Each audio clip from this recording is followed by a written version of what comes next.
சுட சுட ஆவி பறக்க mushroom pulao one pot recipe எப்படி செய்யலாங்கிறத பார்த்துடலாமா? ரொம்ப சிம்பிளான ரெசிபி, பட் டேஸ்ட் வைஸ் அல்டிமேட்டாக இருக்கும். இதுக்கு ஃபஸ்ட்டு ஒரு பேஸ்ட் ரெடி பண்ணிக்கணும். காரத்துக்கு ஏற்ற மாதிரி பச்சை மிளகா, புதினா, கொத்தமல்லி. என்கிட்ட புதினா கொஞ்சமாக இருந்ததுனால கொஞ்சம் தான் எடுத்திருக்கேன். நீங்கள் நிறைய கூட எடுத்துக்கலாம். இது எல்லாத்தையும் நல்லா பேஸ்ட் பண்ணி எடுத்து வச்சுக்கோங்க தனியாக. ஒரு குக்கரில் தாராளமாக நெய்யும் எண்ணெயும் சேர்ந்த மாதிரி ஊற்றிக்கோங்க. ஹோல் ஸ்பைசஸ் ஆட் பண்ணிக்கோங்க. நான் வெங்காயம் போடுறத வீடியோ எடுக்க மறந்துட்டேன் போல். இப்போ எடிட் பண்ணும்பொழுது தான் பார்த்தேன்.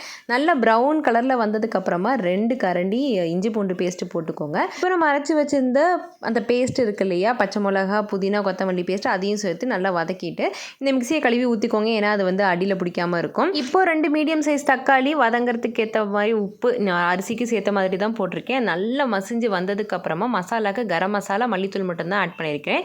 2 கரண்டி தயிரும் சேர்த்து நல்லா வதக்கிக்கோங்க. நான் மிளகாய்த்தூள் போடலை, ஏன்னா பச்சை மிளகாய் ஏற்கனவே ஆட் பண்ணியிருக்கோம். பசங்களுக்கு உரப்பு வேணாங்கிறதுக்காக. மசாலா பச்சை வாசனெலாம் போனதுக்கப்புறமா நறுக்கி வச்சிருக்க மஷ்ரூமையும் சேர்த்து நல்லா கிளறி விட்டுக்கலாம்.